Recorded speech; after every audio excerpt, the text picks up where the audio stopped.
Hello guys. Today I've come up with this idea. Now, before I continue with this idea I'm about to share with you, guys, let me first introduce myself. I know my I goes by the name Sampro, ama jina ya kinyumbani naitwa Samuel Yanai. Now, I just want to welcome you to my YouTube channel at Sampro001. Welcome once again. Now, this idea, it's idea that I've come up with. Now, upon seeing many people, those are many rich people. It's an idea. Now, I think itakuwa better if we listen and we put ourselves into that shoe. In some way, we will achieve something. Sisi kama wanadamu. Because humanity ni kitu cha maana sana kwetu. But a lot of us, first tumekosa. Anyway, I'm a gospel musician and I'm saved. So, this ni upon mimi kuona mambo 1, 2, 3 ambayo kwa njia moja ama lingine kwangu hayajakuwa mzuri. Tunakuwa tukiwa chini, hatuna pesa, hatuna influence, tukiwa hatuna maeneo lolote la kupata pesa. Unapata katika society, sisi ni watu ambao tunadharaulika ama hatutambuliki. Na leo hii imekuja kwangu. I was about to write my song.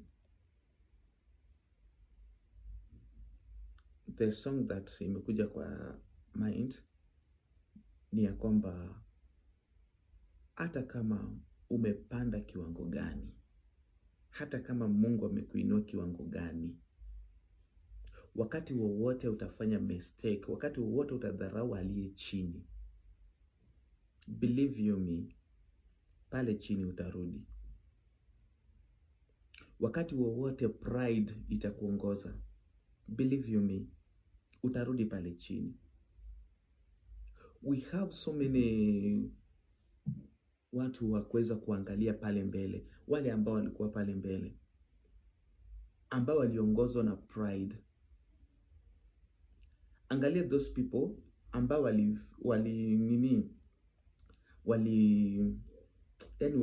walijiona kana kwamba wao ndio wanaweza. Where are those people now? In gospel industry, where are they? Where are they? Si kwa gospel industry peke yake, na pia those people ambao wako pale nje, ambayo pia kwa njia moja ama lingine acha niseme hawafanyi kwa mapenzi ya Mwenyezi Mungu. Lakini the moment wanajiinua juu, wanajionyesha wao ndio wao, what happened to them? Wanashushwa chini. Haijalishi ni mali kiwango gani uko naye. Kitu cha maana ni humanity peke yake. So guys, najua I'm nobody to advise anybody. But for those few who are going to listen, for those people too who are willing to do this with me, unajua, sometimes tuna wonder why gospel industry haikui Kenya. Kwa nini haikui? Because people wanaongozwa na pride. Sababu mimi ni msanii wa chini, wewe ni wa juu. Wewe msanii umeinuka, hauwezi ukashikilia yule wa chini. Kwa nini? Kwa nini usimshikilie? Pride. Because we are not here for money. Ndio kwa njia moja ama lingine hiyo pesa inaingia kwa line na tunapata fame, tunapata hizo pesa. Sababu pia neno linasema ya kwamba tutaweza kunyonya katika matiti ya wafalme na kukula meza moja na wafalme. So katika haso zetu za hapa pale tunapata make it in life. Si ati kwamba nasema pesa ni mbaya. Pesa ni nzuri. Pesa ni kila kitu. But kumbuka Mungu ni zaidi ya yote. Na neno linasema ya kwamba nilikuwa sijiwezi, haukuja kuniona. Nilikuwa hospitalini, haukuniona. Nilihitaji chakula, haukuniona. Nani huyo alikuwa anasema hivyo? Ni Mwenyezi Mungu mwenyewe. Alikuwa hospitali, haukwenda kumuona. Most of us, we are claiming, we are showing off our money, our properties, our wealth. Mbona tusionyeshane utajiri wetu kwa kuweza kusaidia wale ambao wanahitaji?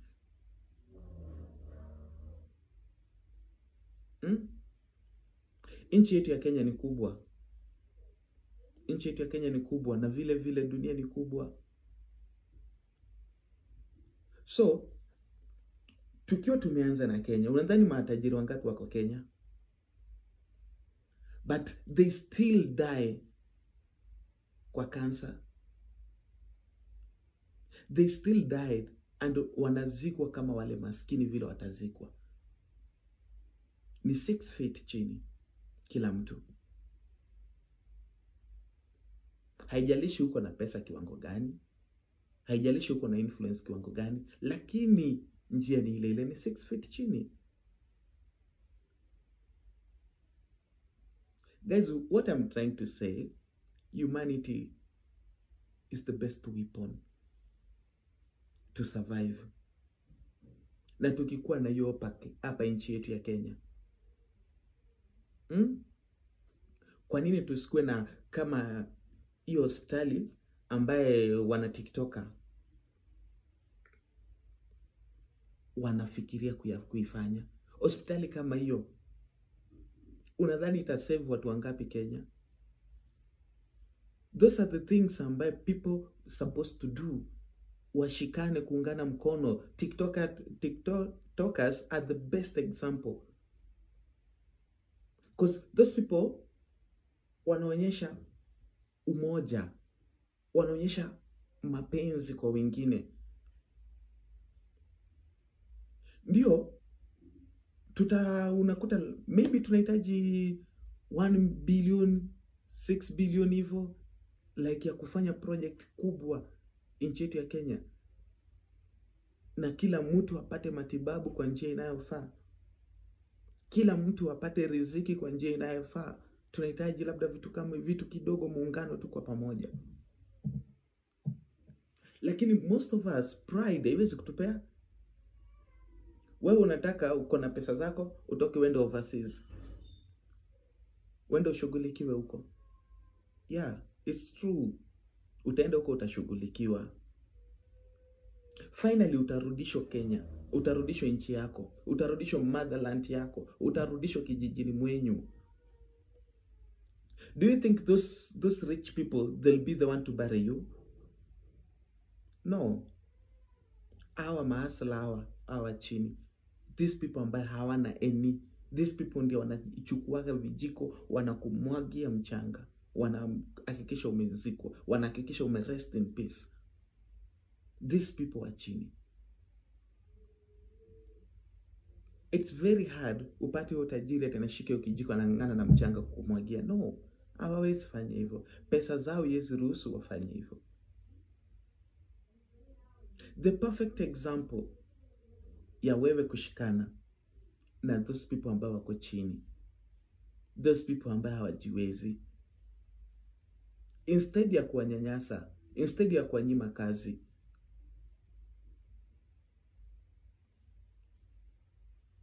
those people wanafaa washikiliwe sana.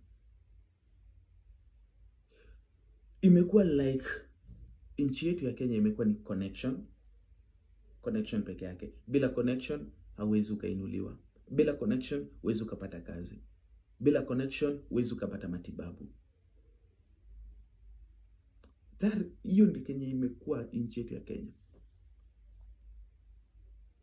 Ni sawa utafanya Kenya unafanya, mtapeana connection, lakini at the end what will happen? Connection yako itaenda kukuzika kweli? Haiwezi. Pesa zako itakuzika kweli? Haiwezi. Haiwezi. Wale watasimama na wewe ni hao watu wa kijiji yenu, hao wadogo, hao watu wa chini, wao ndio watasimama na wewe.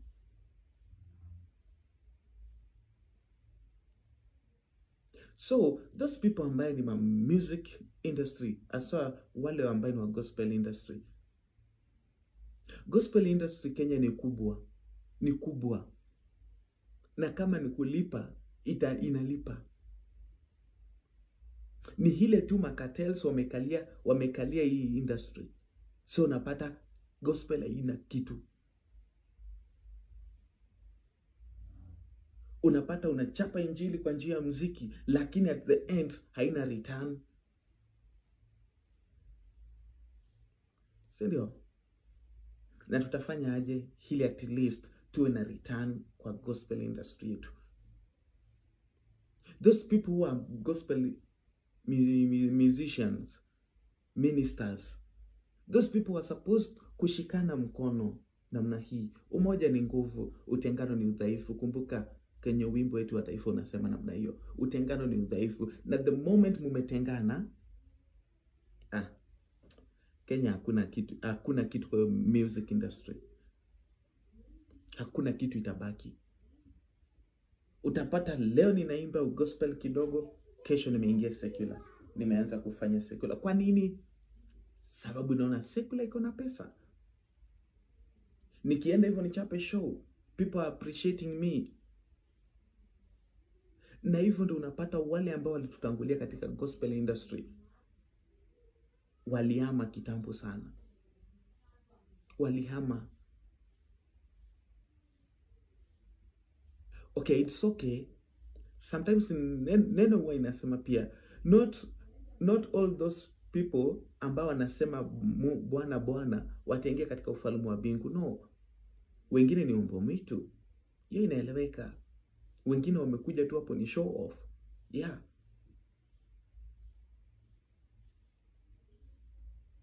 Not all of them will enter the kingdom of heaven. Sindio? Vile ufalme wa mbingu unapatikana kwa wale wenye nguvu since the days of Jonah. Not Jonah, John the baptism. Ufalme wa mbingu unapatikana kwa nguvu, na wale wenye nguvu ndio watakaoteka. It's okay. Na ufalme wa mbingu ni kufanya nini? Ni kutendea wenzako mabaya ndio uteke ufalme wa mbingu? No. Huwezi tenda mabaya useme tutapata ufalme wa mbingu. Huwezi kataa kusupport the gospel industry alafu unataka bado unatuimbia unataka upate ufalme wa mbingu. Wapi? Hakuna. You will suffer na uta end up with nothing. Kumbuka Dorcasi si ati alikuwa ni mwanamke ambaye anamjua Mungu. No. Lakini matendo yake yalikuwa yanaambatana na kiungu. Matendo aliyofanya katika kushona, kuwajali yatima, kuwajali wajane, kuwashonea yale vitambaa hivi. Hiyo vitambaa walioishona ikafanya wale watu wakamlilia Mungu siku alipokuwa amekufa. Wakamlilia na Dorcas akapata chance tena. For those people ambao wanafanya mema, endeleeni kufanya mema. For those people ambao wanaharibu injili ya Bwana, wanaharibu gospel ministry ambaye ilifanywa na kina Daudi huko wakaimbia Mwenyezi Mungu, wale ambao wanaharibu, punishment yenu inakuja. Tuache ubinafsi, tushikane mkono. Support msanii aliye karibu na wewe regardless hana uwezo, ana anything ya kukupea. Si lazima akupee kitu. Ufalme wa mbingu ulipewa bure. Na Mwenyezi Mungu anaambia wanafunzi wake, mlipewa bure na nyinyi toeni bure. Yeah, it's okay. These are not those days ambayo tunasema kulikuwa na kila kitu ilikuwa ina run so smoothly. These are not those days. But you people are overcharging wasanii ambao wanataka kufanya gospel ministry with those big shots.